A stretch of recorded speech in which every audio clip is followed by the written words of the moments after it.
Bonjour. Salut tout le monde. Bonjour à vous. Bonjour à tous. On nous fait découvrir une petite ville. Il y a eu le Fauve d'Or à Angoulême, exactement. Les dialogues sont super justes, les émotions. Toi, les Demon Kings devraient vous plaire. C'est vrai puisqu'elle n'ose pas trop montrer ses créations. On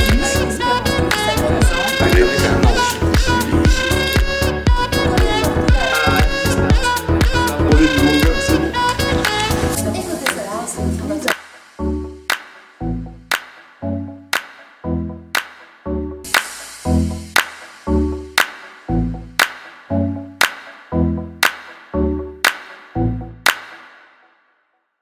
Bonjour à tous, aujourd'hui je vous présente le dernier roman de Tatiana de Ronay, Les Fleurs de l'Ombre. Alors Tatiana de Ronay fait partie des 10 auteurs français les plus lus et elle a connu le succès vraiment auprès du grand public en 2006 avec son roman Elle s'appelait Sarah qui a été adapté d'ailleurs à l'écran. Donc ici sur ce roman-là, Les Fleurs de l'Ombre, on est sur une histoire qui démarre de manière assez banale.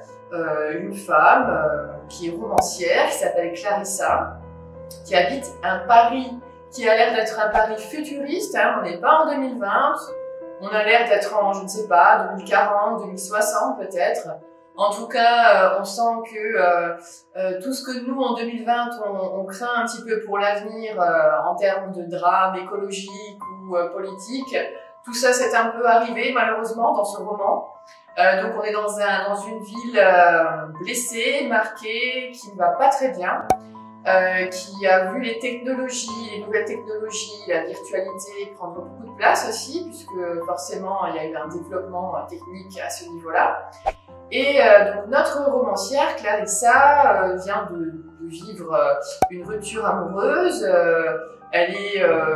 Elle a plutôt un âge aux alentours de 60 ans, donc c'est quelque chose qui lui fait très mal, mais en même temps elle a beaucoup de fierté et elle se retrouve un petit peu sans logis.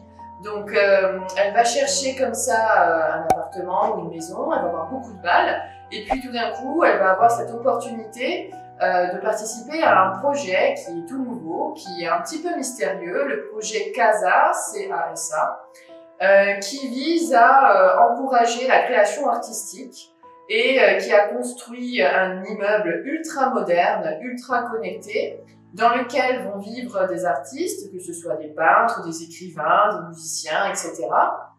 Et donc ces artistes ont droit à un logement à un prix défiant toute concurrence, mais ils doivent participer à cette espèce de programme d'études sur la création artistique. Alors tout ça c'est un peu mystérieux, mais comme elle se retrouve dans une situation où elle n'a pas trop le choix, elle va accepter assez vite sans peut-être lire toutes les clauses du contrat. Et très vite, elle va se rendre compte que cet appartement est très agréable, il est climatisé, elle a une sorte d'assistant personnel qui se charge de beaucoup de choses, hein, de presque avant même qu'elle ait besoin ou envie de quelque chose, l'assistant personnel va le lui proposer. C'est très sécurisé, c'est une très belle vue sur la ville, enfin bref, tout est assez parfait au début. Mais le roman plonge tout doucement dans quelque chose de beaucoup plus sombre, puisqu'elle se rend compte qu'il y a des événements un peu anormaux qui vont se dérouler dans cet appartement, dans cette résidence. Elle a l'impression d'être tout le temps épiée. Alors, est-ce qu'il y aurait des caméras dans l'appartement, des micros? Est-ce que avec des aliments qu'on lui fait manger ou des choses qu'on lui fait respirer, est-ce qu'on n'essaye pas un peu de la manipuler pour qu'elle arrive à faire quelque chose en particulier? Donc elle ne sait pas si elle est plongée dans la paranoïa ou si tout ce qu'elle pense est vraiment réel. Et elle va donc essayer de mener sa petite enquête pour savoir ce qui se cache exactement derrière cet organisme un peu mystérieux et ce qu'ils veulent d'elle et des autres résidents. Donc le roman est assez addictif, hein, puisqu'on veut à chaque fois en savoir plus sur cette énigme. On sent le piège qui tout doucement se referme. C'est une intrigue assez diabolique qui va surtout se placer au niveau de la thématique de l'intelligence artificielle, de ses bons côtés, mais aussi de ses inconvénients. Voilà, je vous souhaite de très belles lectures et de très belles découvertes. À très bientôt!